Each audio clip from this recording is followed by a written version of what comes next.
Bien, en esta última mesa tenemos a James Creswell como invitado. Va a exponer un trabajo en combinación con una ponencia mía y tiene que ver con un trabajo en conjunto que estamos realizando a propósito de su visita. Él viene de Canadá, de Booth College University. No habla castellano, pero vamos a hacerlo hablar. Él va a exponer y yo voy a ventriloquear para contarles de su planteamiento. Y primero voy a exponer yo,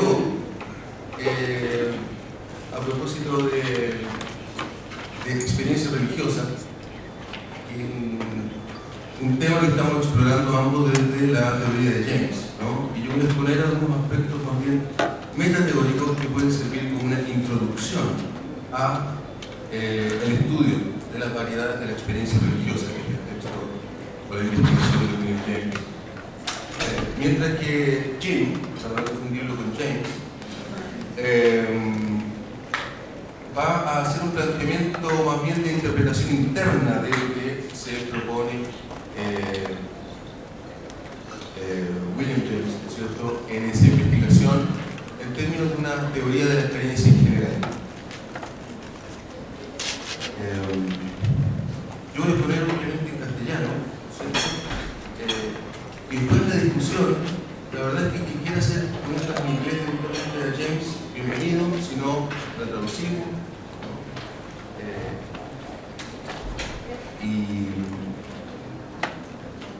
Y ahí vamos viendo. Por supuesto, en ambos casos vamos a exponer a propósito de un solo autor, de un libro en particular como centro, pero algunos de ustedes han leído a William James, en particular algo de los principios de psicología.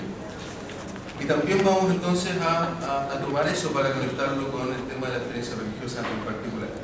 Entonces, yo voy a comenzar mi ponencia, insisto, como tan conectada, ¿no? Yo voy a hacer algo así como una contextualización de ese trabajo de William James, y Jim va a hacer una interpretación de la teoría de la experiencia que estaría involucrada en esa investigación. Bien, siendo las 4:15, claro, yo le podría pedir a alguien que me avise a las 4:30, ¿ya? Con una seña para que... Bien, lo que yo quiero proponer es una contextualización de un trabajo de William James en torno a la experiencia religiosa. Una contextualización tanto en, por decirlo así, los planos de conversación que llamamos filosofía y psicología, aunque son unas abstracciones, vamos a ver, pero en realidad la obra de William James es más bien una psicología filosófica, y no hay ahí una separación en algunas obras más psicológicas y otras más filosóficas en realidad. Pero ciertamente hay dos planos, ¿no? Dos planos que tienen que ver básicamente, yo diría, con dos series de trabajos de William James. Primero, un contexto filosófico que tiene que ver con obras como Pragmatismo y El significado de la verdad, además de varios ensayos contenidos en un volumen después titulado Ensayos en Empirismo Radical. En ese contexto, con relación con esos trabajos, la filosofía, digamos, de William James, me parece a mí que tiene que ser situada en un contexto de discusión bastante arrogante para el carácter secundario que tiene este autor. Yo lo pondría como un planteamiento filosófico muy confrontalmente dirigido a lo que podríamos llamar así simplonamente o metonímicamente el paradigma kantiano. Entonces quiero tratar de identificar sin ningún carácter de sistema o sin ninguna pretensión de exhaustividad, simplemente algunos conceptos, o mejor dicho, supuestos fundamentales de lo que uno podría llamar ese paradigma kantiano, que vienen a ser, si ustedes quieren, deconstruidos o más bien propuestos a ser demolidos ya por el primer capítulo, ¿no es cierto?, de la tarea de la experiencia religiosa de William James. En realidad la cuestión que yo quiero plantear es que plantear la pregunta de cómo es posible una ciencia de la experiencia religiosa, una psicología de la religión, ¿no es cierto?, es como instalar una bomba en el sistema kantiano. ¿No? Eso es como el resumen de mi tesis de lectura, en el plano del contexto filosófico. Primer supuesto que me parece importante de tener en cuenta como un supuesto problemático que requiere ser de alguna manera deconstruido, al menos criticado, ¿no? Vamos a volver sobre esto más adelante. En la escuela kantiana se encuentra no solamente Kant, sino muchos autores. Vamos a involucrar a eso. Incluso en algunos momentos uno puede incluir a Kant, ¿no es cierto? Perdón, sí, también a Descartes, incluso a Husserl, ¿no? Es un campo amplio que,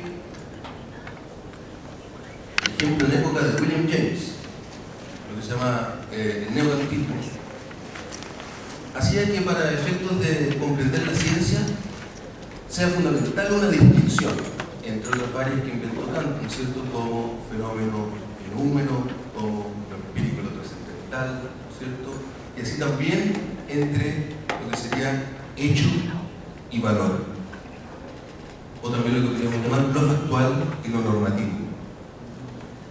La cuestión de la religión, o mejor dicho, la pregunta por la experiencia religiosa, tiene que ver para William James con algo que no se puede resolver con una investigación acerca de hechos.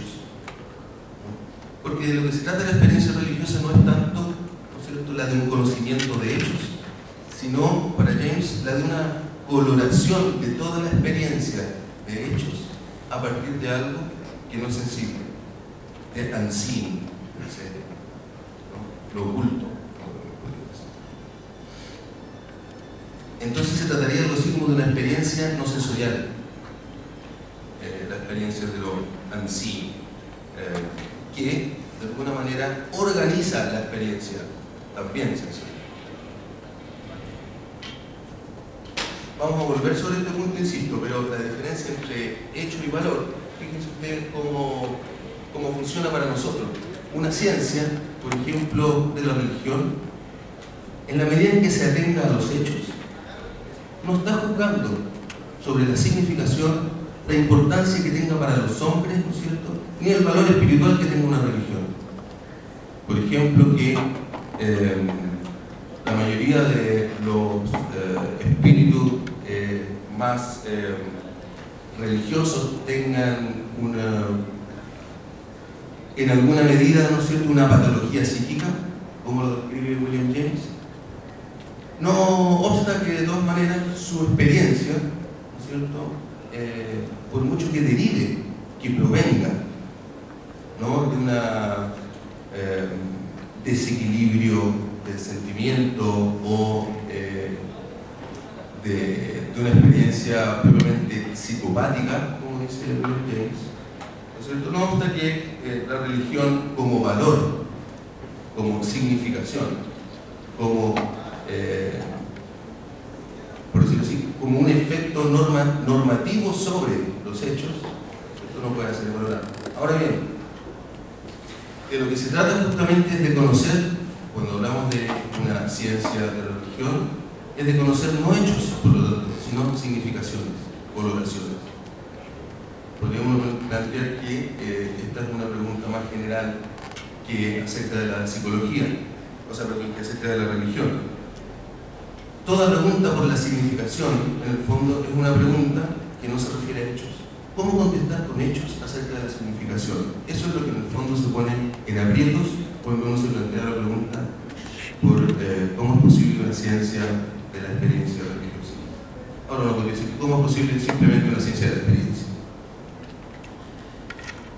El segundo supuesto en este contexto filosófico es que básicamente la experiencia se entiende como conocimiento, es decir, como una relación de sujeto-objeto, o mejor dicho, para que eso no sea simplemente una fórmula, una relación de entendimiento. Es un supuesto fundamental de Kant y yo quiero avisar entonces que lo que va a proponer James es una teoría no cognitiva, no cognoscitiva de la experiencia. Vamos a decir más adelante una teoría radicalmente afectiva de la experiencia. Tercer punto, ¿cierto? En el paradigma kantiano, la experiencia tiene su modelo en la experiencia sensorial. Eso es común tanto para Kant como para Hume. Lo que vamos a tratar de entender a partir de James es la experiencia suprasensorial, es decir, la experiencia no empírica, la experiencia de lo oculto. No como un tipo de experiencia en particular, porque la experiencia religiosa no es simplemente un ejemplo más, entre otros, sino que es un ejemplo, desde el punto de vista de James, fundamental para entender en general cómo la experiencia está colorada, teñida, desde, por decirlo así, lo supraempírico. Entonces, ¿cómo es posible una experiencia suprasensorial o supraempírica? Esa sería como la manera paradojal de poner el problema. El contexto psicológico de la obra, vamos a decir que proviene, así lo voy a presentar yo, proviene de lo que ha presentado ya William James 17 años antes, en los principios de psicología, en su capítulo sobre emociones. Su teoría de la emoción básicamente plantea que las teorías científicas conocidas hasta en la época, que vale lo mismo que para las que conocemos hasta el día de hoy, en todo caso, es bastante más actual que nosotros, James, en este sentido. Estas teorías científicas tendrían una serie de limitaciones que van como de la mano, ¿no? En primer lugar, la investigación sobre emociones en psicología se ha restringido a ciertas emociones básicas que parecen estar de alguna manera como estructuradas en la herencia biológica de la especie humana, o incluso más allá de ella. Para James, obviamente que eso habla un poco de las emociones humanas, de los sentimientos en general, pero habla poco, ¿no? Habla algo, pero habla muy poco. ¿Por qué? Porque las emociones humanas, por sobre aquellas que uno podría considerar básicas, ¿no es cierto?, son irrepetibles, no obedecen a patrones fijos, pero además no tienen una expresión fisiológica, periférica o evidente, ¿no? Tienen una particular, por decirlo así, densidad o complejidad interna, es decir, esto que llamamos diversas connotaciones, como cuando uno toma vino, ¿no? Y tiene como varios sabores en distintos momentos. Esa complejidad, esa sutileza, por eso, ¿cómo se llama? William James se llama emociones sutiles, ¿no? Es algo que la psicología todavía no ha sabido investigar. En las variedades de la experiencia religiosa, obra, como digo, que publicó 17 años después, me parece que lo que intenta hacer William James es realizar una investigación psicológica sobre la experiencia afectiva, o mejor dicho, sobre afectividad en la experiencia. No es, yo creo, realmente una obra restringida a la experiencia religiosa, sino que es una obra que tiene como tesis, me parece a mí, que la experiencia religiosa nos muestra por su extremo, ¿no es cierto?, por su radicalidad, el carácter afectivo de la experiencia en general. Y eso quiere decir también el carácter no cognoscitivo, ¿no es cierto?, de la experiencia, cuestión que veníamos discutiendo antes. Pero también el carácter, por decirlo así, de no fáctica de esa experiencia. No se refiere a un presente, ¿no es es cierto? Y tampoco algo así como a un hecho, sino que está proyectada a un porvenir. La experiencia religiosa es siempre la experiencia de un porvenir.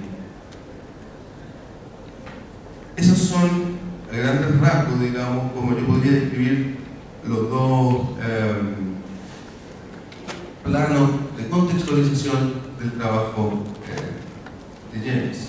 Ahora bien, quisiera como mostrar brevemente. ¿Cuántos minutos me quedan? Uno. No, uno me queda para los... Uno, pero a las 8:30 porque estaba adelantado. Son como 4. Entonces, ahora quisiera yo mostrar en el fondo cómo es que la entrada de James pone en aprieto estos supuestos, tanto de la psicología como de la filosofía.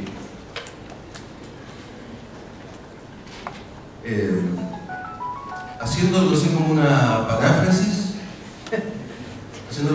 paráfrasis de Kant, uno podría decir que lo que hace James es decir, preguntarse ¿cómo es posible una psicología de la religión? Queriendo decir con ello, ¿no es cierto? ¿Cómo es posible una psicología de la experiencia?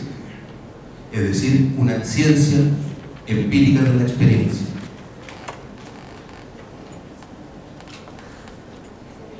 Yo digo que hacerse esta pregunta es una dinámica. Entonces vamos a recorrer brevemente como los componentes de este detonante.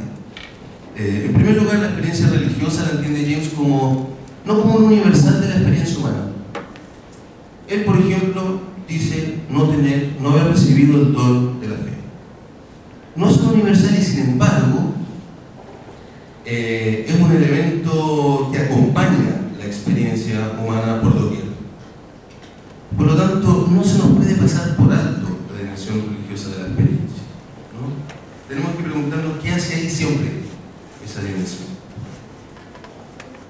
Sin embargo, ¿no es cierto?, esa dimensión ha sido en la psicología o en la ciencia en general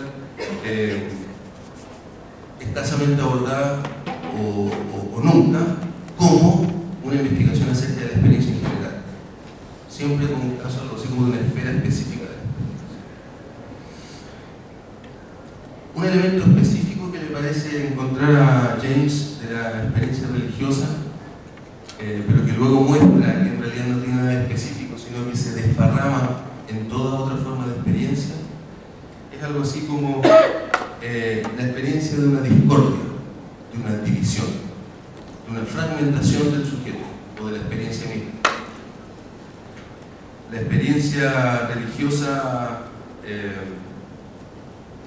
para James tiene que ver, si uno simplifica su planteamiento, básicamente con una tensión entre dos momentos: el momento, si ustedes quieren, melancólico, la decepción radical, la frustración, ¿no es cierto?, la depresión, decimos hoy día, es decir, todo objeto del mundo, el mundo entero teñido de caducidad, de muerte. Es la experiencia de que el universo está muriendo, inevitablemente. Y el segundo momento, ¿no es cierto?, es el momento de una, si ustedes quieren, afirmación absoluta del universo, una confianza en que, ¿no es cierto?, más allá de la experiencia, o mejor dicho, ¿no?, de la experiencia empírica del dolor, del sufrimiento, de la violencia, de la infidelidad, de la deshonestidad, ¿no es cierto?, es decir, lo que llama William James, para resumir, la experiencia empírica del mal viene a ser releída, reinterpretada desde una afirmación absoluta, es decir, no empírica, no basada en ninguna experiencia,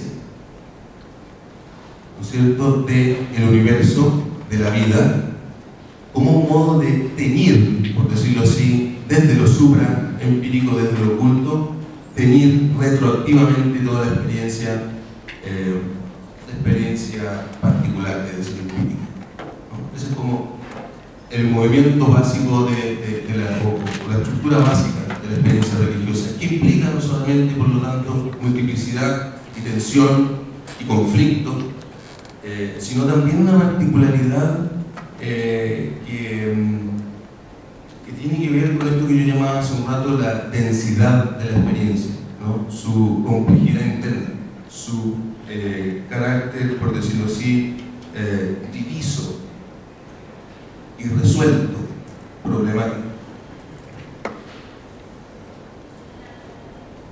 Como estamos más o menos en la hora, simplemente les resumo, les hago un par de observaciones acerca de qué implica esta estructura de la experiencia religiosa. Implica que la experiencia, en el caso de la experiencia religiosa, es posible en la medida en que hay algo así como un torcimiento, ¿cierto? Un torcimiento de la afección. Es la afección lo que se tuerce, es decir, esa melancolía es convertida, reconvertida, o mejor dicho, replegada como, o recubierta como fe y esperanza. Y en ese sentido lo que hace la experiencia religiosa es hacer un esfuerzo, tal vez siempre fallido, tal vez a veces exitoso, no lo sé, de totalización de la experiencia, ¿cierto? De alguna manera, remitir desde un determinado horizonte, desde un determinado límite, remitir, digamos, al conjunto de la experiencia cotidiana de una manera organizada, como si uno pudiese retener la experiencia dentro de ciertos límites.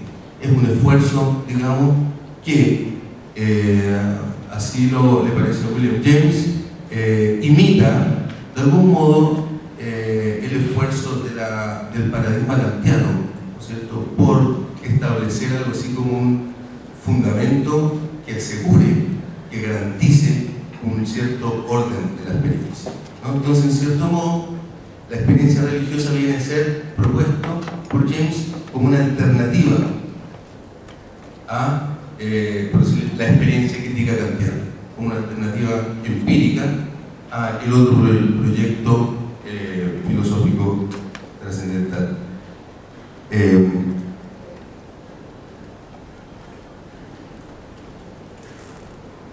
Para concluir, toda la argumentación que hace James, y que ahora vamos a detallar un poco con la presentación de James, sin embargo, tiene una diferencia fundamental con la tradición científica con la cual se ha investigado la religiosidad y que recupera algo de la experiencia científica, perdón, de la experiencia religiosa, para poder diseñar algo así como una investigación científica, ¿no?, de la experiencia. Y es que lo que habitualmente se llama la verdad siempre es algo que se busca para atrás, es decir, en algunos hechos que ocurrieron. Eso le parece a James, ya en el primer capítulo de una manera explícita, esa pregunta por el origen, es como la pregunta por ese fundamento que pudiera venir a totalizar, a ordenar de una vez por todas la experiencia. Para poder pensar la experiencia, al menos para poder pensar la experiencia religiosa, es necesario para James concebir la verdad no en términos de causa, sino de efecto. Cuando uno se pregunta por la experiencia religiosa, es decir, no por hechos, sino por significaciones, tiene que preguntarse por los resultados de la acción, de la creencia, de la experiencia, no por su origen, su proveniencia, ¿no? Significar implica no solamente sugerir, sino que el significado de una, por ejemplo, creencia, doctrina, ¿no es cierto?, o afirmación del universo, es las consecuencias que tiene en la práctica, que no se pueden predecir, ¿no? Esa relación al porvenir, ¿no es cierto?, de un criterio de verdad, tiene, desde mi punto de vista, digamos, si eso es una condición de posibilidad para poder preguntarse por la experiencia religiosa, ¿no es cierto?, es también una bomba de tiempo para la idea de verdad que contiene este paradigma filosófico del que estamos hablando.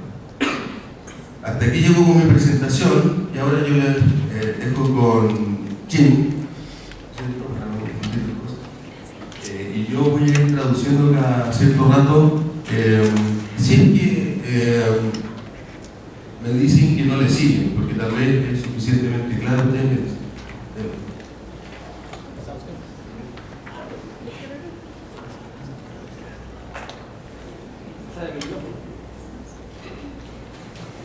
All right, thank you for coming. Today I'm going to introduce some of James' philosophy on religious experience because it can enlighten psychology. No after each break. Oh, okay. ¿Querés pasar el micrófono? Some people don't want to. Okay. My goal today is to present the views of William James on belief and religious experience, to show how we can understand some of the complexity of religious experience that tends to get ignored. In the variety of religious experiences, James discusses what he calls the twice-born person. The twice-born is a person who's gone through a radical psychic change. So the emotions and thoughts, they're all directed and redirected through some sort of belief in the unseen.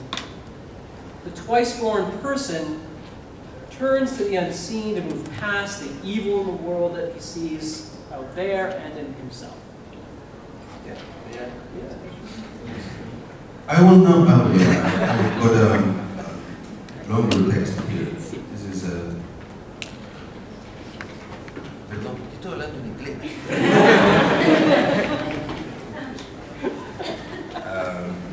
I will summarize. La presentación de Jim, ¿no es cierto?, tiene que ver con introducirse en la teoría de la experiencia religiosa de William James para, digamos, extraer alguna lección desde este estudio, de este trabajo, para la psicología actual. En particular, lo que va a hacer Jim es poner foco, ¿no es cierto?, en la complejidad interna, o lo que llamamos antes su densidad de la experiencia religiosa. En particular, en variedad de la experiencia religiosa, William James discute una categoría que le llama the twice born, el nacido dos veces, el doblemente nacido, ¿no? La forma más concreta que tiene el nacer dos veces en términos religiosos es la conversión, ¿no? Más concreta que... Pero en general, ¿no es cierto?, twice born, más allá de la conversión como episodio específico, ¿no es cierto?, tiene que ver con un cambio psíquico radical, dice Jim, en la estructura emocional y de pensamientos, de tal manera de que las emociones y pensamientos quedan como redirigidos, canalizados a través de una creencia en lo unseen. Una persona nacida dos veces, ¿no es cierto?, se vuelve a lo visto para superar el mal en el mundo en sí mismo.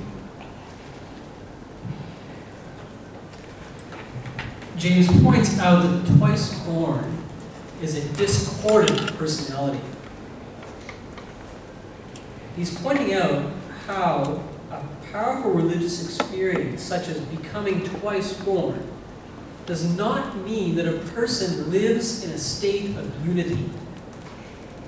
A person may believe with sincere integrity, but that does not mean that they will act with single-focused accordance in such belief.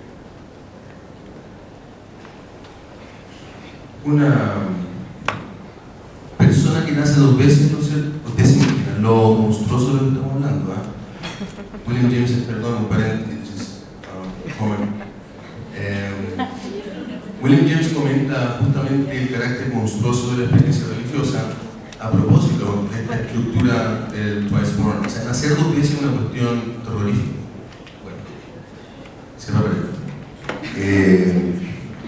Una monstruosidad, como se dice. Una persona twice born, vamos a usar esa expresión porque nacida dos veces suena como algo concreto. Twice born también quiere decir, vamos a verlo, así lo va a concluir James, quiere decir una persona plegada, doblada, en pliegues.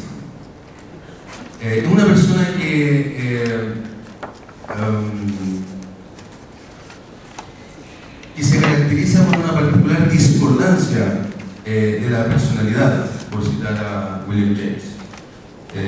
Una persona que nace dos veces puede entenderse como íntegra en algún sentido, pero fundamentalmente dividida, fraccionada, ¿no es cierto? Donde el sujeto, la experiencia o la persona no pueden ser comprendidas en la forma de una unidad, ¿no? Sino de una multiplicidad. So consider, as an example, the people from a religious community called Westboro Baptist Church in the United States.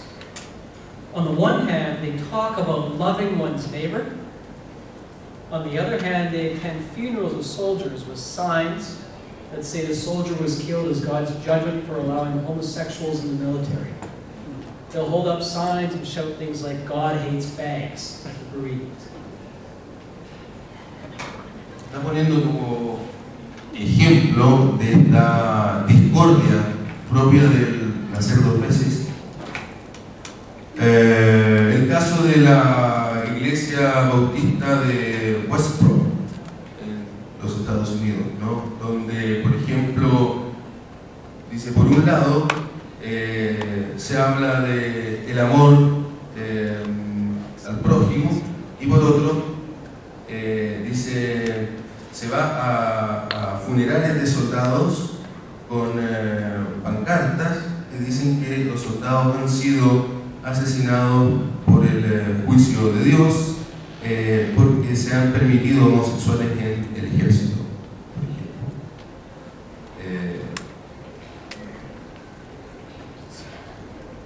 So James was very aware that such phenomena are common in other contexts, such that hypocrisy is not the sole domain of the religiously faithful. It's a very common phenomenon where we act against our own inclinations, we sabotage ourselves, or we say hurtful things to someone we did not seemingly want to say. How do we understand this kind of discordance within self?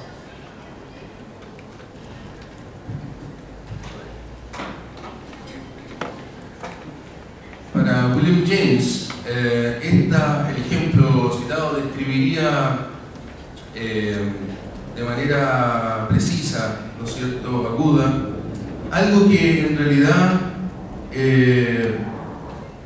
aparece también en otros contextos, como la hipocresía en todas sus formas. No solamente en el dominio, ¿no es cierto?, de la fe religiosa. Es un fenómeno común de la experiencia, aquello que se observa más radicalmente en la experiencia religiosa, ¿no es cierto? Así como común, ¿no es cierto?, es toda discordancia en la experiencia. La cuestión sería entonces cómo entender esta discordancia en los marcos de un sujeto, o algo así como de una experiencia. We first need to look at belief to understand how we understand this discordance and see how belief works in life. James, in his philosophy, notes that belief seems to come as if by natural instinctive habit. It does not mean that we have hardwired instincts that amount to evolutionary shaped fixed action patterns. He uses such terms as a pragmatic description of what belief is like in everyday life.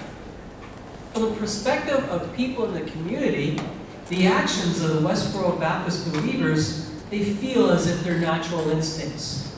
This naturalness of action is in fact what marks belief.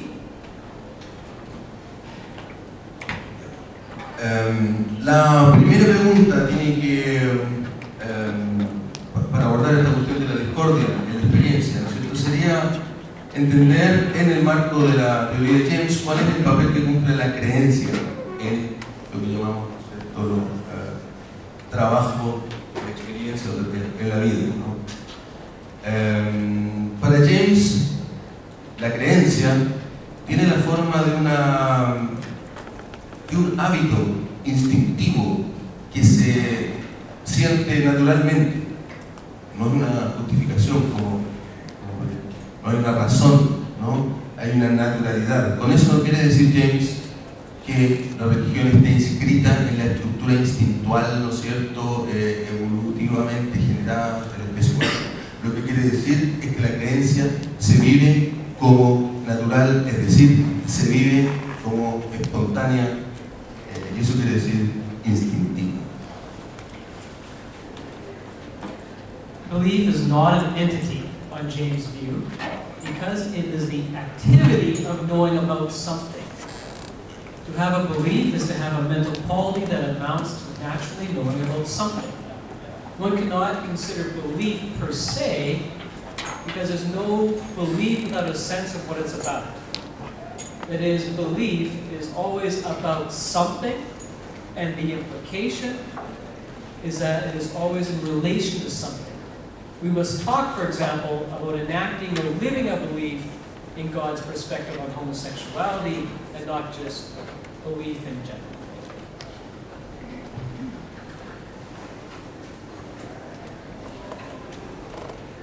En resumen, voy a ser bien sintético, en resumen, un elemento fundamental de la creencia, ¿no es cierto?, es que no es una cosa,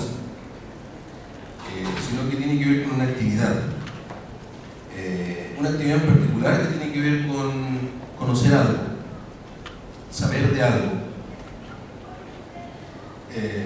Tener una creencia sería, en este sentido, ¿no es cierto?, algo así como tener la experiencia de un determinado algo, pero también de la experiencia de conocerlo naturalmente, ¿no? So James pointed out that belief is also inherently experiential. What he means by this is that belief is experienced in the body by way of physiology and by way of emotion. We believe experientially with our bodies, and we do not believe propositionally. James has long ago argued that the world is shaped and structured by our participation in life with others. In the course of living with others, our belief is formed in an embodied way that shapes the very reality that we experience. Paréntesis, en este punto la teoría de William James de la creencia, que está desarrollada en un texto que se llama The Will to Believe, claramente entra en disputa con esta idea de que uno tendría que, por ejemplo, sostener una creencia en experiencia o en otra cosa. Porque lo que está diciendo Jim es que James subraya el carácter experiencial de la creencia, es decir, la creencia es una experiencia, ¿no es cierto? Es una experiencia que tiene que ver con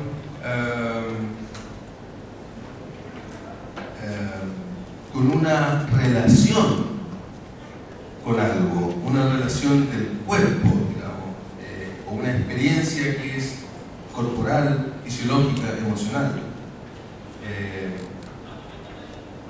Nosotros no afirmamos las creencias proposicionalmente, sino que vivimos las creencias. Ese sería como... When an elder tells his granddaughter about the danger of America becoming progressively more evil, it is done in the context of relationships and deeply felt emotions. For the granddaughter to betray the injunction against homosexuals, she must confront feelings of love and affinity with her grandfather. She must act against what she has grown up to feel deeply as transparently obvious and real. The granddaughter may talk about problems of America's increasing sinfulness, but this happens within a feeling knowledge of how America is falling into such sin. Our talk is expressive of a given reality that includes anger, indignation, victimization, fear, care, blah, blah, blah. These things are all entwined in her experience, which amounts to what she knows to be true belief. It is for this reason that most humans, to quote James, find ourselves believing and we hardly know why. Most of our life is lived in moments where we enact our beliefs through the bodies as a natural matter of course.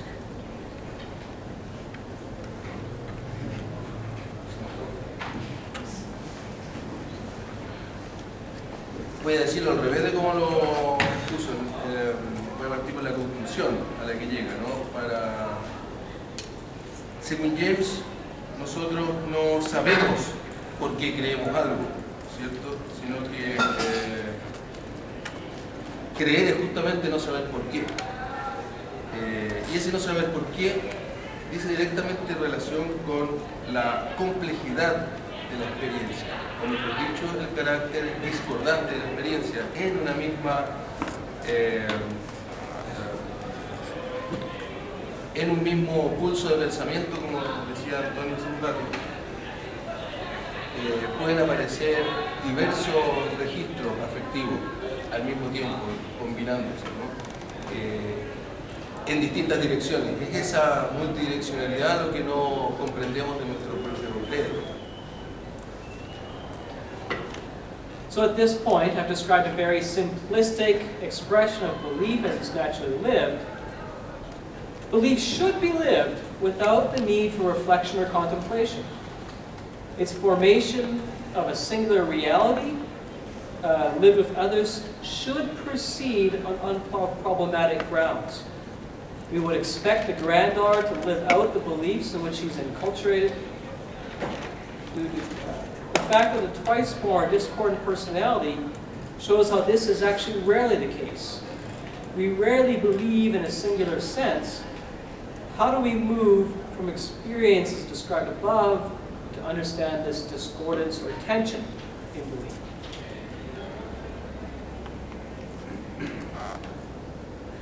Por lo tanto, hasta aquí la descripción todavía muy simplista de este carácter como de experiencia natural que es propia de la creencia. Tiene que ver justamente con el carácter no reflexivo, no contemplativo de la creencia, si tú quieres, con el carácter práctico. Para vivir, ¿no es cierto?, necesitamos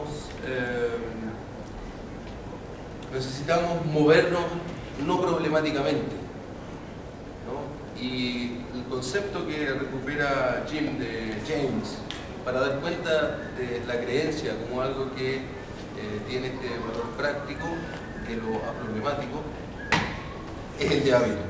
Entonces, puesto ahora en ese código, ¿cómo podemos entender la discordancia de la experiencia a propósito de la noción de hábito? Hábito es lo que nos permite que las cosas sean habituales, es decir, aproblemáticas. In the Principles of Psychology, James discusses the idea of habit. A habit is a seemingly instinctual disposition acting much like belief.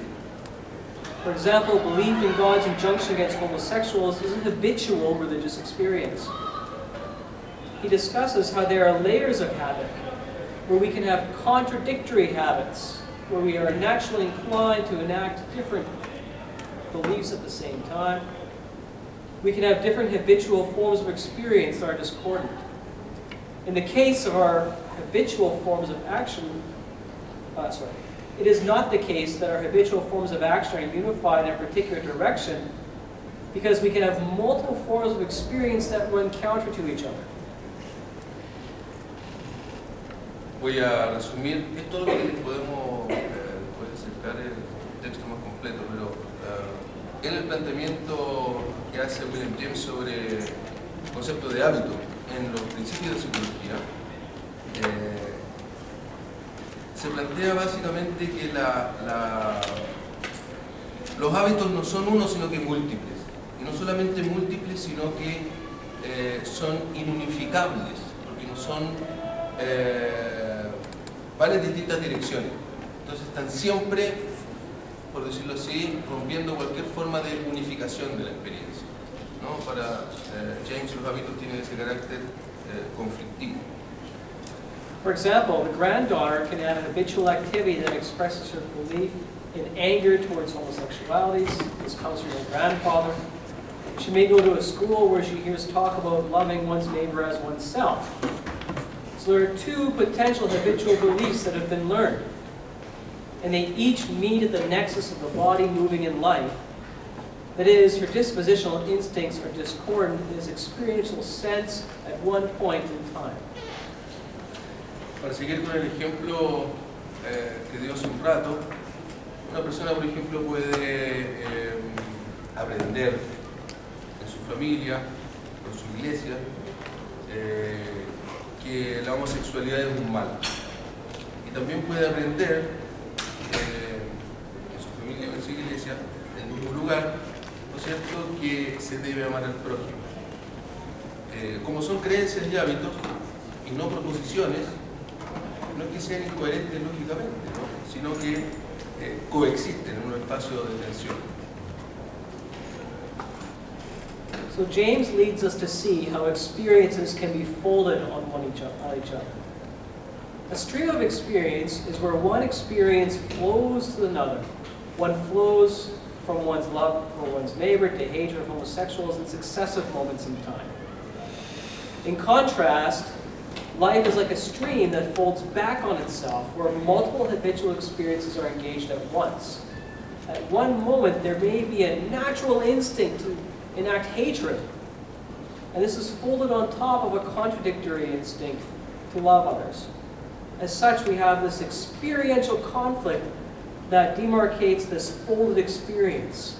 Beliefs can be in discordance and conflict, which leaves a problematic position for the individual.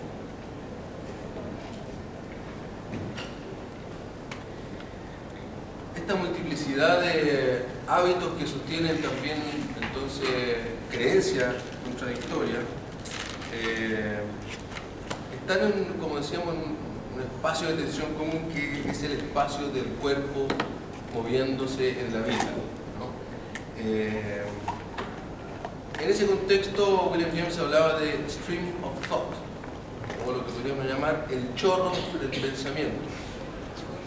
Yo le estaba preguntando, ¿cómo sería como la traducción más sencilla de stream chorro? El chorro del pensamiento. En relación a aquello, James habla aquí de que lo que nos muestra la experiencia religiosa, tal como la analiza James, es que el chorro de la experiencia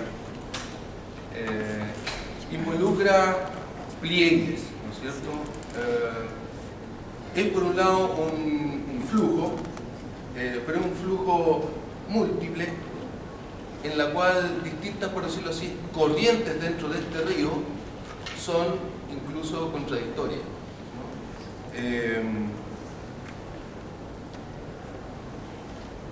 Entonces, básicamente, por ejemplo, un hábito o una creencia, lo que hace es se pliega sobre otra, es lo que describe la metáfora, ¿no es cierto?, del pliegue. Se pliega sobre otra, no coincidiendo, ¿no es cierto?, sino que de alguna manera generando un espacio de tensión.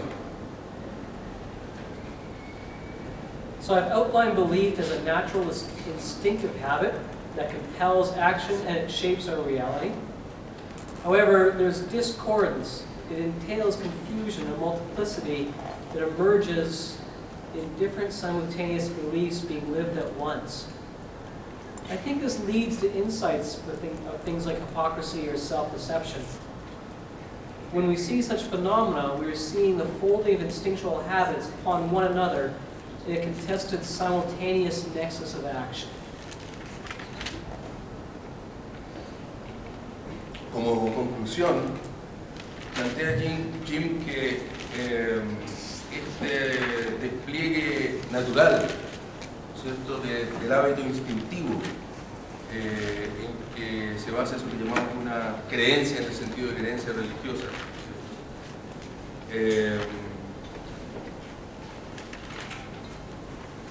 esa naturalidad de la creencia, de alguna manera lo que hace es interpelar, ¿no? a interpelar la experiencia en general desde la acción del cuerpo, o sea, el cuerpo viviente. Sin embargo, esta discordia involucra confusión, multiplicidad, ¿no es cierto?, a partir de esta multiplicidad de creencias. De modo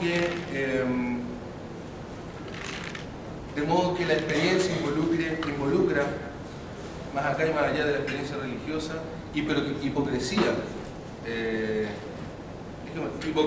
¿no es cierto?, fenómenos de la familia de la hipocresía, por lo tanto,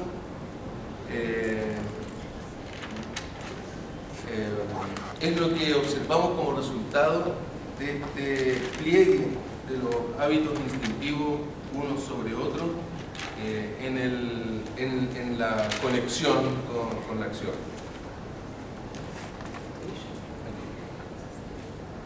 Hasta ahí llega la... Gracias.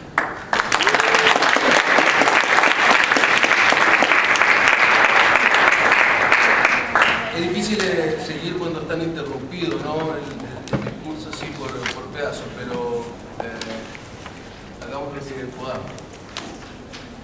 Yo le voy a traducir allí una pregunta también. Tengo una pregunta sobre creer sin saber, eso de creer sin saber, sin comprender el origen, no como origen como una célula inicial desde donde se creó nuestra experiencia religiosa, sino como aquellas tramas que lo entraman, por decirlo así, que componen esa experiencia, que le dan paso a esa experiencia religiosa, porque me preocupa en ese término lo que hablaba del hábito, describe el plan del hábito instintivo. Desde esa postura es muy fácil naturalizar una experiencia religiosa, cualquier tipo de experiencia religiosa. Perdón, ¿pero qué entiendes por naturalizar? Llevarla a un plano en donde se tome... no estoy tratando de llevarlo a la verificación empírica, no voy por ese lado, sino como legitimar desde cualquier punto, desde cualquier postura, una experiencia religiosa de cualquier índole.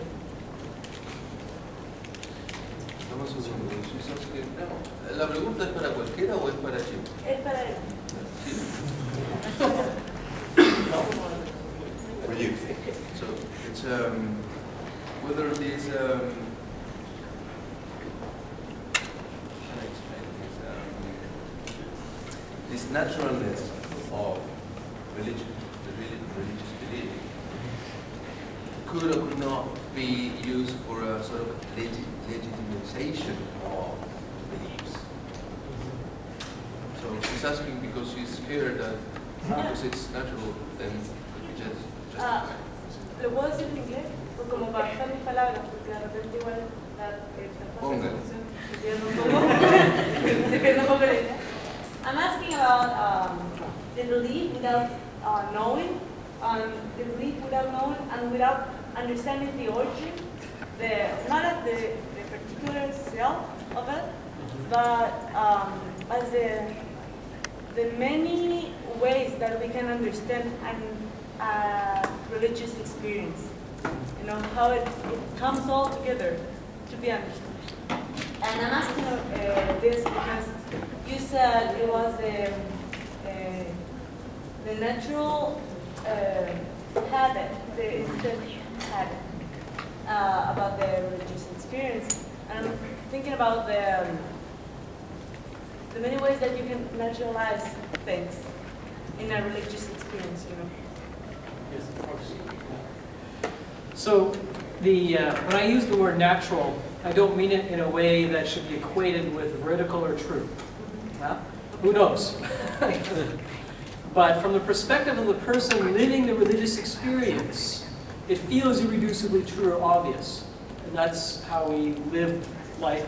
Not just religious experiences, other experiences as well, that just feel irreducibly true and obvious. This is what I mean by natural, right? It's a perspectival way in which we just embody it. At what point does it become unnatural? Well, it becomes unnatural at the point that someone says, no, you're wrong. And there's a confrontation. And that confrontation is deep and powerful because we're not talking about mere perspectives in that confrontation. We're talking about things that the world, confronting worlds. Different ontologies are in contrast at one moment. And so I would not want you to come away saying that I'm legitimizing certain beliefs. There are some beliefs that I think we need to get rid of. But as a psychologist, I have to take this leap from philosophy and realize that within the community, there's a natural reality, a reality that feels natural, instinctual, obvious, that I have to understand. Not maybe agree, but at least sympathize.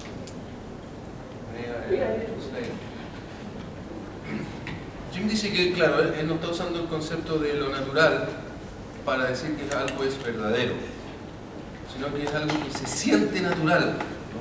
Que en el fondo quiere decir que se siente apropiado. Por lo tanto, eso no permite legitimar nada. En cambio, justamente lo antinatural, cuando se cuestiona aquello que se daba por supuesto, y hay un enfrentamiento que no es simplemente de opinión, no es la negación de una idea. Porque estamos hablando de creencias que sostienen mundos. Entonces de lo que se trata es de choque de mundos, ¿no? Y ahí yo le agregaría a su respuesta que la indagación sobre el carácter de creencia que tiene la experiencia religiosa y que ilumina en ese sentido a la experiencia en general, en tanto que sostenía también en parte sobre creencia, es que involucra hipocresía, y en ese sentido el planteamiento de Jim a mí me parece bastante criticablemente crítico de la experiencia religiosa, porque ahí estaría incluso el origen de esa hipocresía, que por lo demás se expresa de una manera extrema en la religión, ¿cierto? Así lo dice William James. A ver, vamos por partes. Por allá, allá y allá. Sí, sobre uno de los primeros elementos que salió en la exposición, en torno a este límite o a este... ¿Es para mí o es para ti? Para ti. Ya, para el señor. Esta idea en torno al límite o horizonte que ordenaría y globaliza la experiencia, que antes habías dicho que estaba como advertida por un primer momento, que correspondía como a la experiencia del mal, como especialmente marcada por la caducidad, por la idea o posibilidad del fin, de las cosas, que las cosas van hacia el fin. Este segundo momento del límite o del horizonte se constituiría más bien por las posibilidades de lo no visto, de lo suprasensorial, de la coloración, o podría radicar más bien justamente en el primer momento de negación, y que el límite radicaría en esa como conciencia de fin, de negatividad, como de lo negativo. Claro, los dos momentos, digamos, el negativo y el afirmativo, el melancólico y el, ¿cómo le podríamos llamar? El extático. Efectivamente que yo iría a pensarlos en su conjunto como componentes de esa totalización de la experiencia. Uno podría decir que el momento melancólico, en cierto modo, en relación con el momento que le sigue, que se levanta sobre la decepción radical, que es la afirmación absoluta, ese primer momento, visto retroactivamente, ¿no es cierto?, es también un momento de totalización. Es algo así como la certeza, no la fe, la certeza, ¿no es cierto?, de que el mal ha triunfado, la certeza de que todo está muriendo. Y en ese sentido hay una totalización. Sin embargo, eso no quiere decir que la melancolía se entienda siempre como un momento de la experiencia religiosa. William James tiene muchas reflexiones al respecto y la melancolía no religiosa, que es algo que además él cuenta que sufrió él por muchos años, depresión, le llamamos nosotros. Es más bien una relación muy empírica y muy poco religiosa con la caducidad, ¿no es cierto?, de la experiencia, en el sentido de una experiencia siempre finita y siempre de alguna manera intotalizada, ¿no? La experiencia depresiva, la experiencia melancólica tiene también ese otro modo, ¿no? Un modo que lo que hace es impedir la totalización.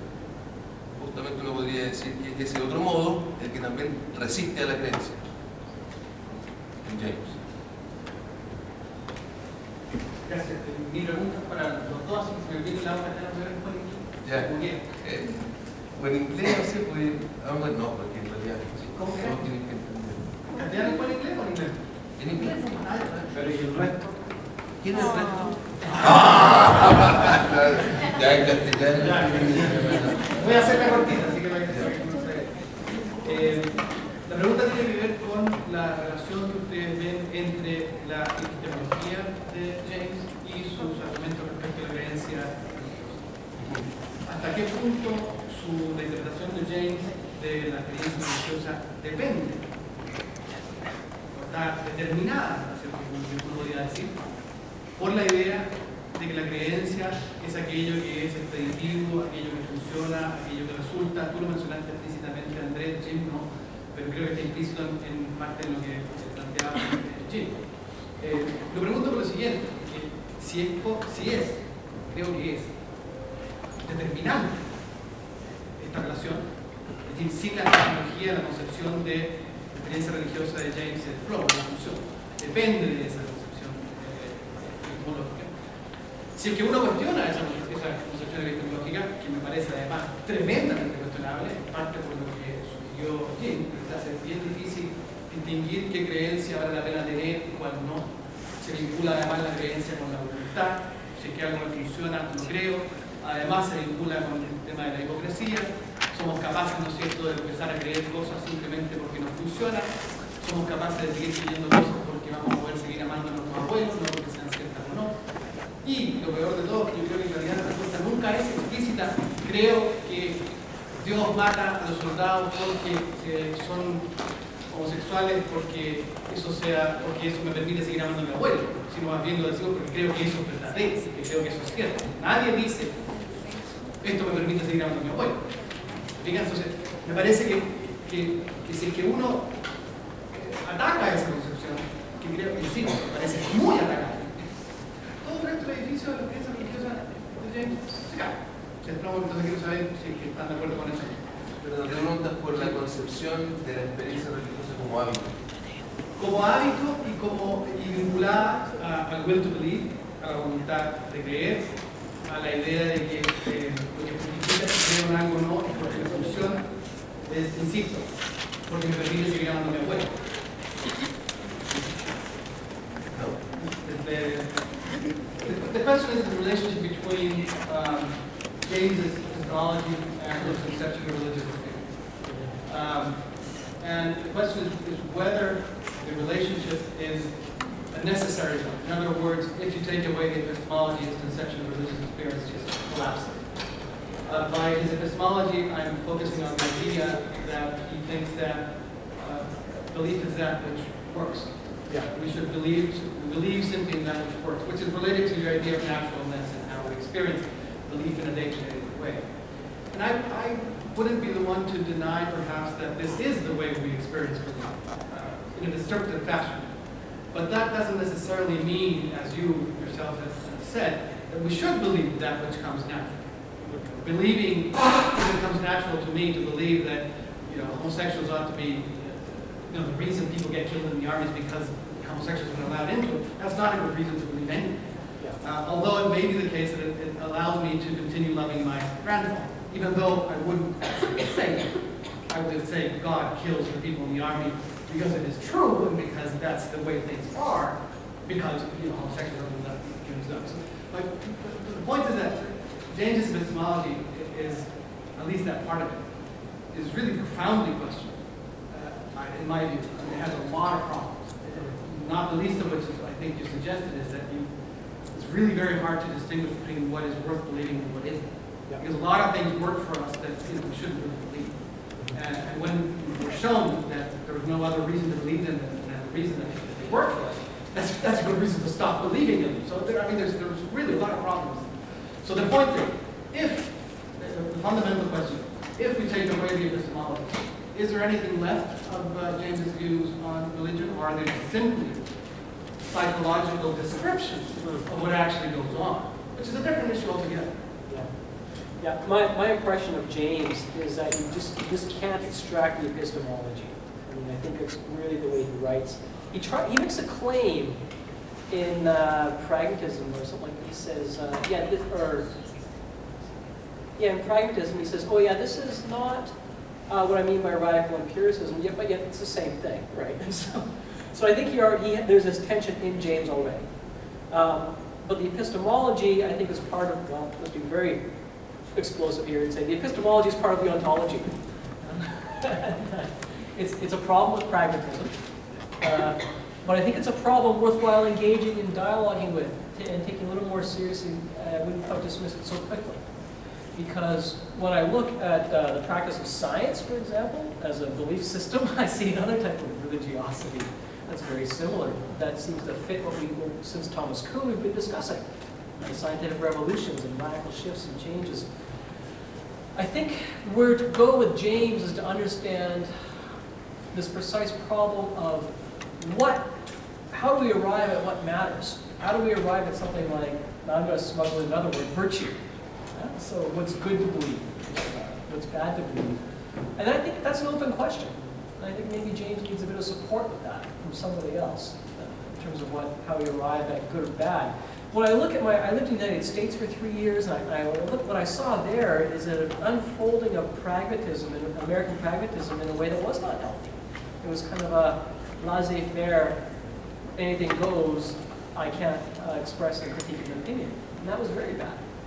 And so I think the vision I get from James is an appreciation not for conflict among shallow epistemologies or shallow ontologies, but these things that really matter. And the danger, I think, is to reinterpret them as if he's thinking about kind of like, this is my perspective, this is your perspective.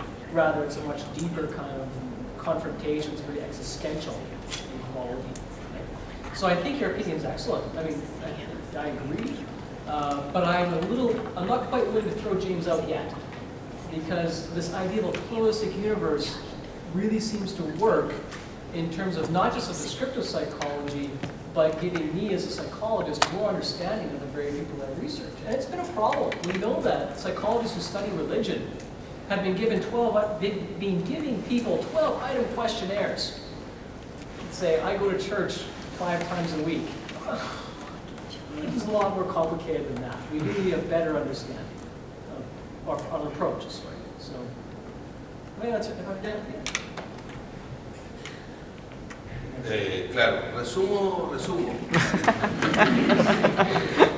No, a ver, que a Jim le parece que la observación que hace Tomás tiene mucha razón,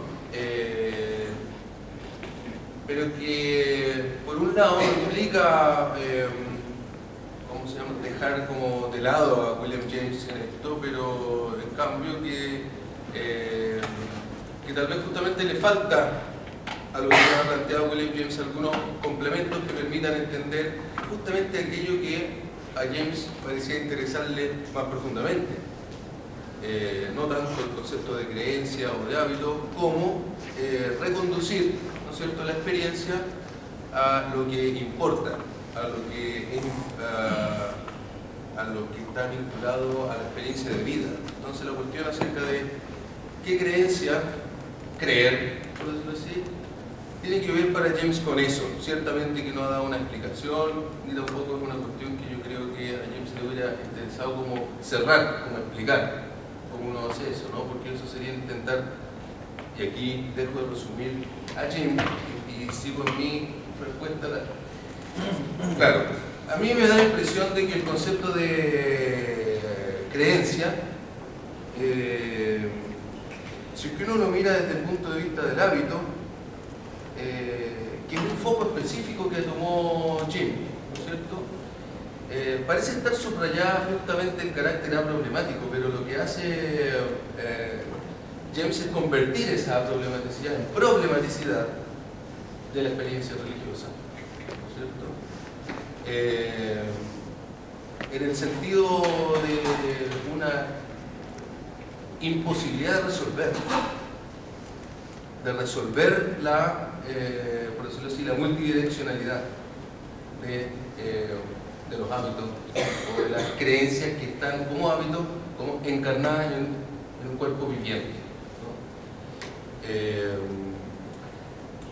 Y una segunda observación que habría que hacer es que ese foco específico en la creencia como hábito para nada agota la noción de experiencia religiosa en William James, que es planteada muy enfáticamente como algo que no tiene que ver algo así como con una especie de dogmática resolución, ¿no es cierto? Por eso yo decía, esta totalización de la experiencia que involucra apelar a lo oculto para interpretar a partir de allí lo que se muestra empíricamente en la experiencia, por decirlo así. Es algo que no se logra a cabalidad, o mejor dicho, que no se logra de una vez para siempre, sino que está constantemente en tensión, ¿no es cierto? La experiencia religiosa, el religioso, es alguien que, para William James, está siempre como en una especie de abismo, al borde de un acantilado, sosteniendo su creencia. No una cuestión así simplemente de así me sale fácil la vida, ¿no? Eso traduce, ¿no? No sé si... Sí. Me salté algunas cosas de lo Okay. Okay, so it's a question for both of you as well. See. Okay. It has to do with an idea that seems to be lurking in the whole picture that you have presented, both. And it's the idea that we can believe things without understanding. So I think, without knowing why. or knowing No, why. Okay. Well, that's, for me that's without understanding. But you mentioned even that Kant could put it in terms of understanding. Right? Okay. So maybe, well, that would be part of your answer. I think this idea has consequences that go far beyond the discussion about the possibility of science of religious experience or of experience. That's why the thing is that according to Dan Sperber, you can't believe like that. Sperber and Arnold. So he thinks that this is something that goes not only for religious beliefs, although Sperber thinks that they are particularly important, but it also applies to, for example, Lacanians. He says Lacanians believe that the unconscious is structured like language, even though they are not sure what that means. But they trust Lacan, who said so. So they believe that because Lacan says, and they trust their master.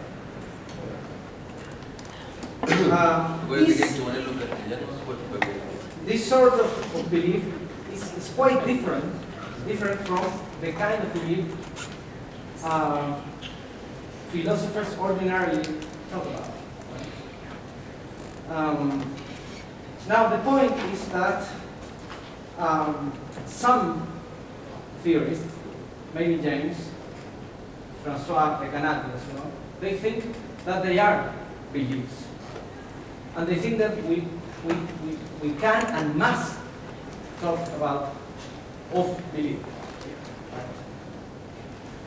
So my question is, why?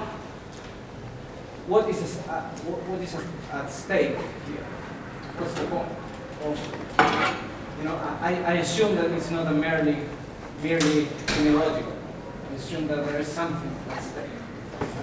Ok, en castellano sería muy rápidamente. A veces nosotros hablamos de que creemos cosas que no entendemos. Esta es la idea de que se puede creer sin entender. Dan Sperber, que es otro filósofo, otro pensador, piensa que eso no puede ser. Piensa que en realidad uno no puede creer algo que no entiende. Y cree además que esto se aplica mucho más allá de las creencias religiosas, se aplica también a, por ejemplo, los lacanianos.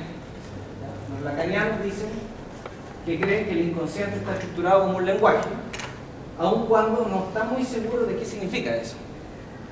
Pero como confían en Lacan, que dice eso, lo creen. Ya que Lacan dice eso, entonces es cierto, porque confío en que Lacan tendrá buenas razones para decir que si yo más o menos me gusta su teoría, entonces creo, sin entender completamente qué significa, por ejemplo, cuáles son todas las implicaciones que pueden decir que el inconsciente está estructurado como un lenguaje, igual hago un acto de fe, ¿ya? Para ponerlo en términos de la creencia religiosa, hago un acto de fe en que la creencia es cierta y la creo. Según Sperber, eso no es creer. Según Sperber, para creer yo tengo que entender lo que estoy creyendo, ¿ya?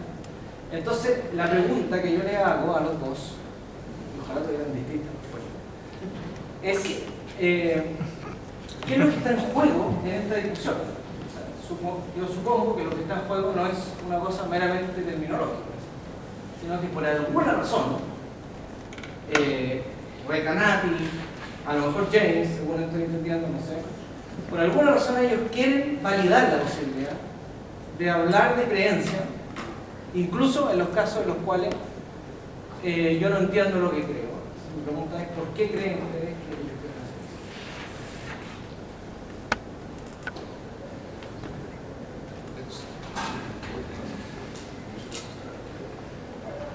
hacer eso? May I clarify? It sounds to me like you're saying understand means to know the mechanism that produces. If we understand belief, it means we understand... It means I understand the content of the belief. Yeah, but that's not Sperber at all. Sperber, he tried. I mean, Sperber's, if you read very carefully his work in the adaptive mind, and then you read his work on rethinking culture, he actively deconstructs the need for any type of content in regards to they call them culturally postulated superagents. They say you don't need to know the content. He calls it a quasi-belief. What's that? He calls it a quasi-belief. Quasi-belief, yeah. And he says that's not appropriate. I know. I don't think Sperber enables any content. I mean, he's sophisticated. I don't want to dismiss him. He's very sophisticated, and he tries to bring in a role for culture. Right? He has this concern for the cognitively universal architecture. If we understand the cognitive universal architecture, we can then produce an understanding of where belief comes from, the emergence of it. But he doesn't really have a very careful or thorough understanding of the role that culture plays in the development of that cognitive architecture. The cognitive architecture is designed to support and enable culture. He's very clear about this. And so I'd argue he actually removes content out. But I mean, he's very good to engage. Like if there's someone who wants to read it, Sperber's great. What I think is at stake is precisely this concern, which is that when we look at religious belief, or any other kind of belief for that matter, we've been compartmentalizing and reducing through a kind of mechanistic naturalism. So we often look for universal covering laws of human operation. And we strip away the content that really matters. That's the case. For me, that's what's at stake, is how do we recover a psychology that doesn't strip away the content that matters? Now, the reason I say Sperber is good to go to is I think he knows there's a problem here, because he does kind of talk about sometimes bidirectional influences between cognition and culture, but he doesn't really spell out how that happens. But I think we're losing something there. I'd also say to understand isn't to know proposition. To understand is to know the body and the flow of life with others. So when I understand a partner what somebody's saying, it's not as if I have a cognitive representation that propositionally holds a picture of what they're saying. Rather, I hear them and I just respond in the course of life. And it's not a abstracted thing, it's a very embodied rhythmic thing. And so I think we have a different notion of understanding. Oh, yeah. No, I'm not. Jim plantea que la idea no es que una creencia es algo que no se entiende, ¿cierto? En particular, tampoco la concepción de Sperber tendría que ver con comprender el contenido de una creencia. De acuerdo a James, dice Jim,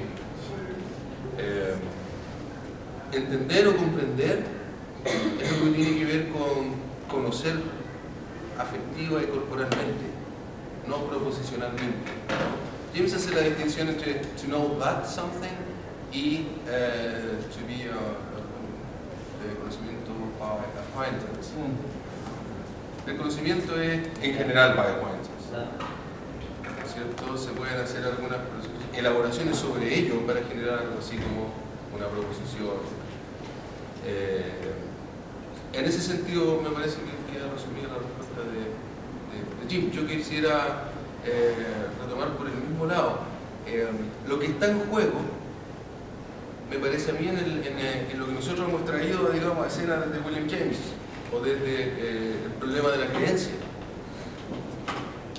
es justamente que el significado no es algo que tenga que ver con los antecedentes, explicaciones o justificaciones de una creencia, sino con sus rendimientos, ¿no? Entonces, cuando decimos que una creencia es una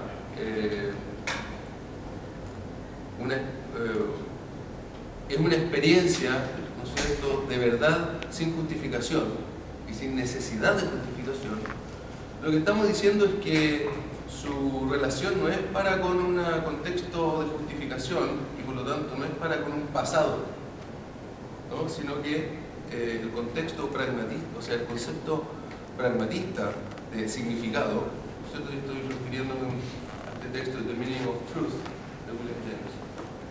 Es básicamente entender la significación, ¿no es cierto?, el valor o el efecto normativo de una creencia como sus resultados prácticos. Entonces eso es lo que estamos planteando como una creencia, no como algo que no se entiende, es como algo que no requiere justificación porque es parte de la forma de vida material o práctica.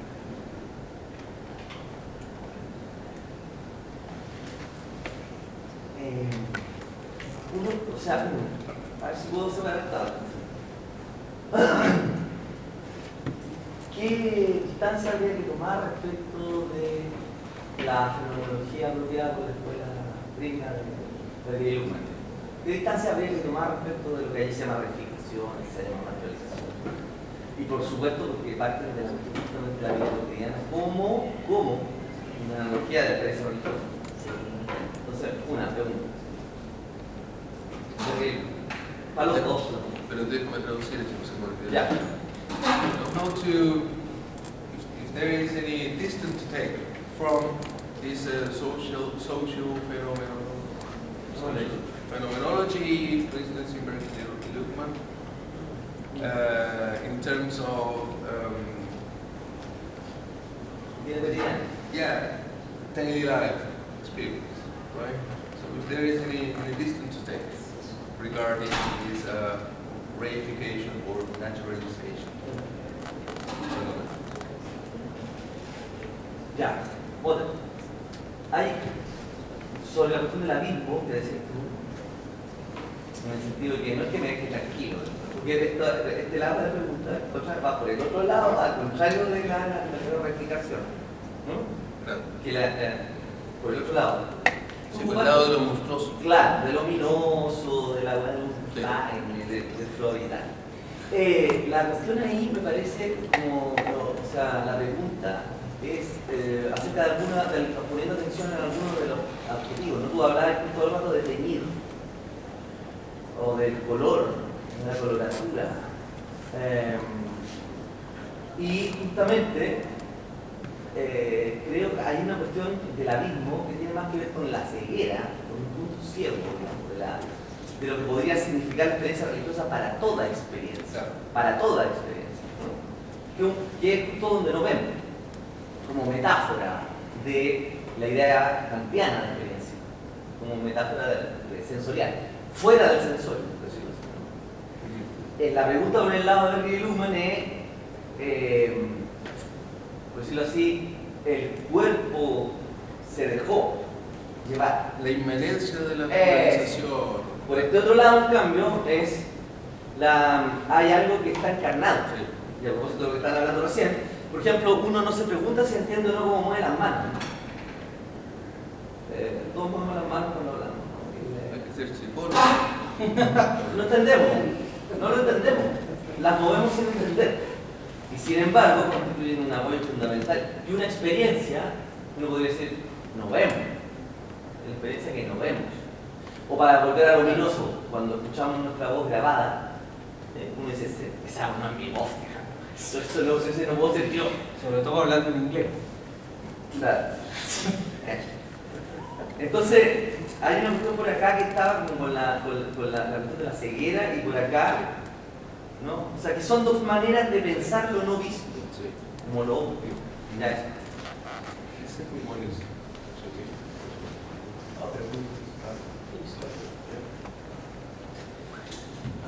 Voy a partir al tiro con la segunda pregunta.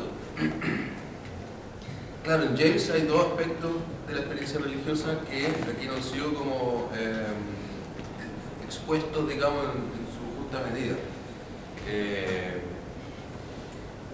James hace una primera distinción para, digámoslo así, circunscribir su investigación. Y dice, nosotros nos vamos a concentrar en las experiencias religiosas extremas. ¿No? ¿Por qué? Por eso me manipulé. Porque ahí, ¿no es cierto?, la experiencia va en la forma de lo extraño, ¿no es cierto?, o de lo extravagante, o de lo patológico, en definitiva, que es lo que le interesa en esa medida mostrar. Justamente nos vamos a, en la medida en que contiene eso la experiencia religiosa extrema, ¿no es cierto?, con ello podemos extrañar de nuestra propia habitualidad, ¿no? Entonces, por eso va a ser un modelo para pensar la experiencia, pero para pensarla no en su habitualidad, sino para problematizar su habitualidad. Sin embargo, la otra parte, que es lo que él deja de lado a su investigación, es toda la religión convertida en hábito, ¿no? Por decirlo así, la encarnación o El hábito más armónico. la habituación, ¿no es cierto?, la institucionalización, la rutinización de la experiencia religiosa como religión, como institución religiosa, como, no solamente como creencia, sino ya como credo, ¿no es cierto? Justamente eso para James cae en la forma de reproducir lo que ha sido dado muchas veces, ¿no es cierto? Y no permite iluminar la experiencia religiosa más allá de, no sé, lo que tiene en común la naturalidad de la vida cotidiana con respecto a cualquier otra dimensión. O sea, quien sigue habitualmente una religión, en cierto modo no hace algo muy distinto que seguir habitualmente ciertas rutinas de alimentación. Entonces, es necesario romper de alguna manera esa habituación para poder entender la estructura de la experiencia religiosa en particular como modelo de la experiencia en general. Eso no sé si lo responde. Más o menos. Después sí. So, first part about is phenomenology. The distance to take from or towards is like phenomenology that I would say James is the opposite of phenomenology. Claro. So it's very important to understand what this perspectival flow is, if it is not just the conscience of. Yeah. Okay, so if I understand correctly, the idea is where do I position myself relative to phenomenology or the social phenomenology? So where, sí, bueno, la abreviación de Schutz, tiene Schutz de Husserl. Not necessarily you. Tú preguntas por William James. James or Sí, sí, Yeah, sí. or James. James, James. No, James. Okay.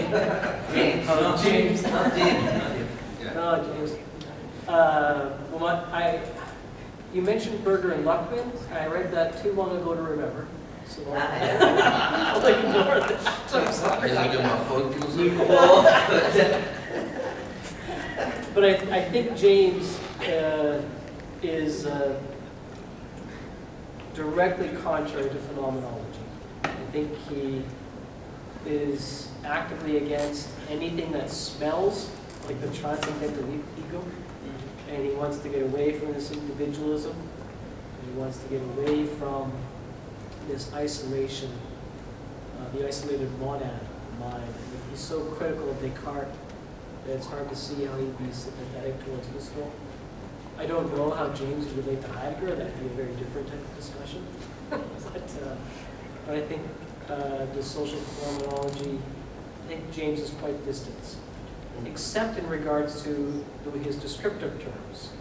If we talk about phenomenologically immediate experience without smuggling in the phenomenological philosophy, then James is something nice. I think James was going for the same phenomena as Husserl, but took a very different path.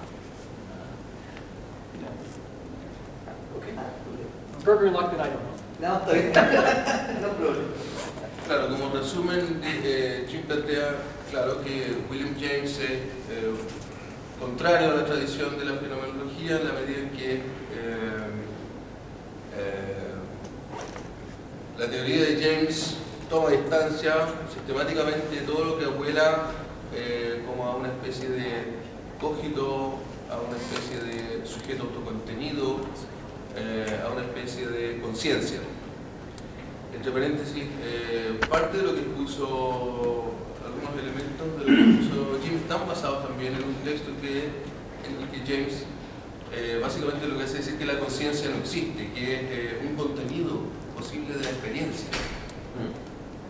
Es una cuestión de cambiar el foco de conciencia. Aquí me estoy construyendo sobre, ¿no? Y voy a agregar otra cosa, que cambiar el foco de la conciencia a la experiencia involucra, digamos, la operación que hace James.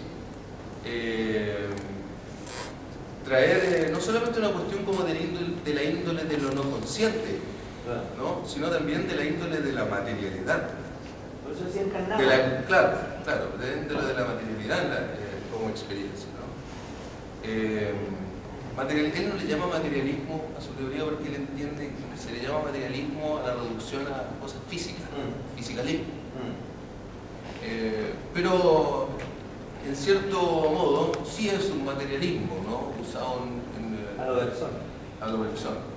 Y justamente, claro, tienen en común con Bergson esta especie de distancia radical con respecto a la fenomenología, porque este desplazamiento hacia la experiencia involucra una especie de necesario extrañamiento en la experiencia de parte de cualquier individuo, no vamos a decir conciencia, no individuo. ¿Por qué? Porque de lo que se trata justamente la experiencia es de una individuación de la experiencia que está siempre como en conflicto, nunca está, por decirlo así, plegada sobre sí misma de una manera en que coincida el yo pienso con el, ¿no es cierto?, con el yo que piensa y con el la. Porque yo pienso también es una estructura plegada, digamos, que supone una cierta coincidencia. Entonces, de lo que se trata es justamente de desarticular cualquier modo de coincidencia en la experiencia. La experiencia religiosa es un tema específico a partir del cual justamente lo que quiere hacer James es dar cuenta de una idea general de experiencia como algo reductible, algo así como una conciencia o sujeto que es transparente para sí mismo o una relación de conocimiento que tenga que ver como con una relación a lo presente. Siempre una relación a... Debe. Claro. Señores, última pregunta, ¿no es cierto? Porque ya se como las 6 igual. Bueno, penúltima. Bueno, no tengo mucha idea, pero voy a... Puede ser cortito, pues, para... Sí. Siguiendo lo que tú planteaste, uno podría leer que el trabajo de James en este texto de Varieties of Religious Experience es como una operación que hace un tipo de análisis específico que es una experiencia extremada de algo que tiene como una íntima solidaridad con el proyecto kantiano. ¿Ya? En eso, yo pienso, bueno, y si Kant como lugar histórico ocupó como un quiebre para toda la escolástica, uno podría pensar a Kant como una secularización de la escolástica. ¿Ya? Y este texto, este trabajo, nos podría dar, pienso, como condiciones para pensar la forma de la secularización en términos de la oposición que establece Kant, porque Kant no es la experiencia religiosa directamente, pero sí permite ciertas conexiones desde su aparato terminológico conceptual en relación a estas experiencias sensibles, que es ahí donde uno puede, que es el trabajo que quiere hacer, lo que tú planteas que quiere hacer. Entonces pienso, a propósito de esto, cómo uno podría inscribir esta historia en una historia, a propósito de la presentación de la Antonia, podría inscribir esta experiencia sensible, esta experiencia terminológica, esta historia filosófica en una historia, por ejemplo, de un discurso, a la Bakhtin, como un género discursivo específico. Kant, la escolástica, esos cambios, y uno ahí podría pensar en esto no como una totalidad, pero sí como algo más unificado en relación a que tiene un sentido, que no es una cuestión así como arbitraria, y que Kant sí tiene una íntima relación con la escolástica, y que la experiencia religiosa en esto tiene una íntima relación con Kant y con lo que genera y con la experiencia sensible que hay. Y a propósito de la pregunta que tú le hacías a él al principio, que hay una experiencia sensible de lo verdadero en Kant, que no es una cuestión así como virgen de eso, no es como un amor a la verdad así como sin nada, sino que ahí hay algo que se está jugando en el orden de ¿No hay experiencia sensible de la verdad en Kant? ¿En qué sentido? en el sentido de que si uno se sale de la... O sea, el implícito en que no puede haber. Ya, bueno, No hay intuición que no sea sensible. no, claro, pero es que saliéndose de la lógica de Kant, sino que preguntándoselo más bien a los James, como reinscribiendo a Kant en James, en cómo James hace lo mismo con la experiencia religiosa, pero con la experiencia de la verdad o de lo verdadero en el proyecto kantiano. ¿A qué era la pregunta? Porque si es para Jim, no sabría cómo traducir. Nada, solamente ¿Para qué era? era un comentario y ya. quiero saber si tú podías hacer una réplica de eso. Sí, puedo. Sería un poco largo, pero lo voy a resumir. Yo creo que la analogía que yo he subrayado entre la estructura de la experiencia religiosa según James y el proyecto de aseguramiento de la experiencia de todo el paradigma kantiano, que no es Kant solamente, ¿claro? Es un modo que tiene James para decir No que, por ejemplo, el paradigma kantiano se justifica, sino que el tratarlo como religión. Lo que dice es un intento de totalización de la experiencia, acusando tanto a la experiencia religiosa como al proyecto filosófico kantiano. Lo que quiere hacer, si ustedes quieren, políticamente, James, es elaborar una teoría de la experiencia, ¿no es cierto?, como sin firmamento, sin raya de la cancha. Él quiere mostrar que todas esas rayas de cancha que podemos hacer son forzadas, tienen que ver con un psiquismo delimitado. Eso se le llama, ¿no?, el desarrollo de una experiencia religiosa. Es alguien que no es capaz de soportar la caducidad empírica, ¿no es cierto?, y que como recurso extremo tiene que saltar a afirmar el todo, ¿no es cierto? Es, en cierto modo, si quieren, patológico todo intento de totalizar la experiencia, tanto como proyecto filosófico como experiencia religiosa. Esa es mi lectura política de James. Entonces, no sé, esa contestaría que tiene que ver más con los supuestos de tu comentario que no sea un debate comentario. No creo que tampoco esto tenga que ver con secularización. Se le ha leído así a la escuela kantiana, ¿no es cierto? Como, o sea, justamente la gente de las iglesias lee mal a Kant como una especie de secularizador. No, yo creo que es totalmente religioso, no hay nada secularizado. Secular sería James. Inmanencia melancólica. No, Kant y toda la tradición kantiana, Descartes, son unos religiosos, en realidad todavía no han comprendido lo que es la experiencia, digamos, están tratando de sujetarla. Perdona. Una pregunta en verdad podría no ser muy buena. Ah, por favor. Si entendí bien, la creencia sería como algo que va desde lo no experiencial como empíricamente hasta incluso lo fisiológico, como algo que involucra a toda la persona Como de lo no experiencial para el cuerpo, sí, claro. algo que involucra ya todo, y salió un poco como esto del choque de creencias del mundo. Entonces, en este choque, bueno, hay cierta expresividad de la creencia que se involucra a ti mismo como entero. ¿Qué es lo que se puede perder en este choque de expresar una creencia?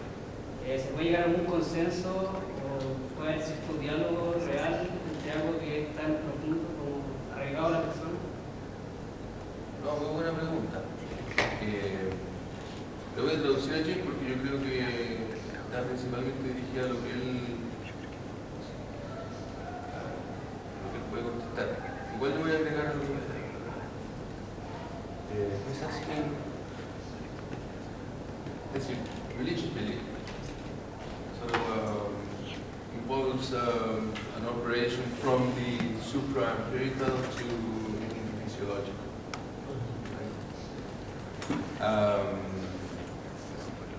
¿Cómo seguía? Bueno, ¿Cómo conectabas después con lo otro? ¿Cómo conectas con el tema de los mundos?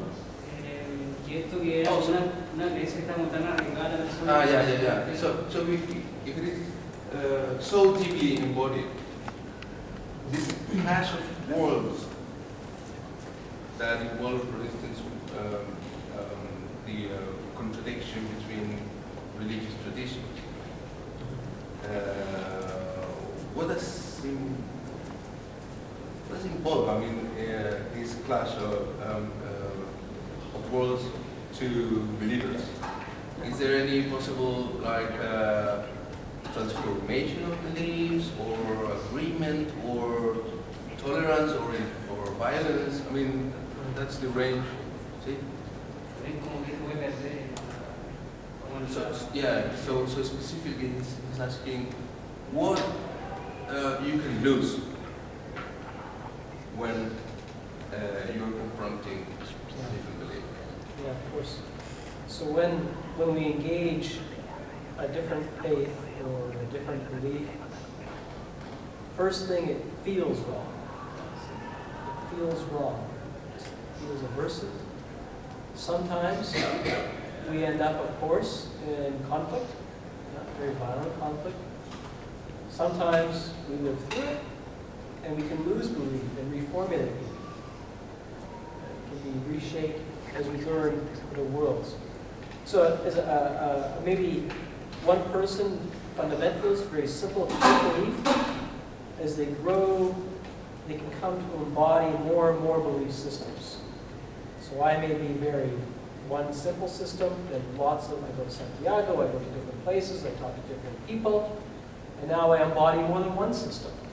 And I have much more conflict, but less likely to act out of one perspective in violence. Sí, Puchin plantea que, muy así, como muy resumen apretado, que en primer lugar la confrontación con una creencia o una fe distinta, en primer lugar es vivida como un problema o como algo complicado, como algo anda mal.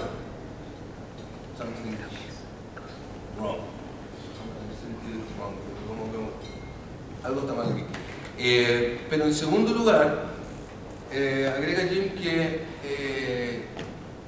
no es una experiencia extraordinaria esta confrontación de mundo, a la medida en que uno en distintas prácticas efectivamente sostiene distintas creencias que podrían entrar en contradicción. Y en particular la confrontación entre mundos que involucra una disputa, por ejemplo, de fe, más que hacer perder algo, tal vez ganar la posibilidad de tener distintos puntos de vista frente, por ejemplo, a la posible violencia entre fes. Voy a contestar también un poco la pregunta que muy en línea con lo anterior, en el sentido de que yo creo que para James la confrontación de creencias, lejos de medirse por una pérdida, es pura ganancia. Es pura ganancia justamente porque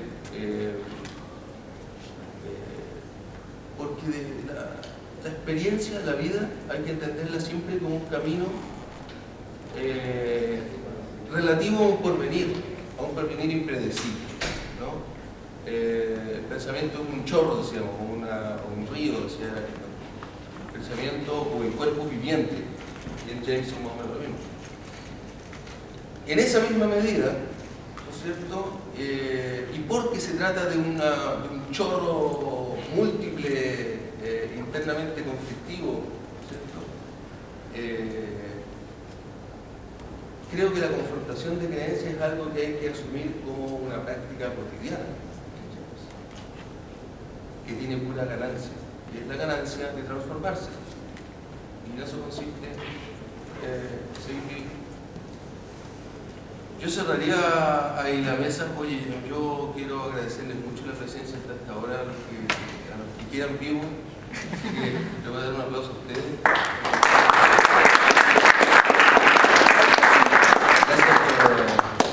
Por sus preguntas también. Y gracias a Jim por venir desde Canadá. ¿Ah? Se va mañana. Así que si querías conversar con él, es el momento ahora.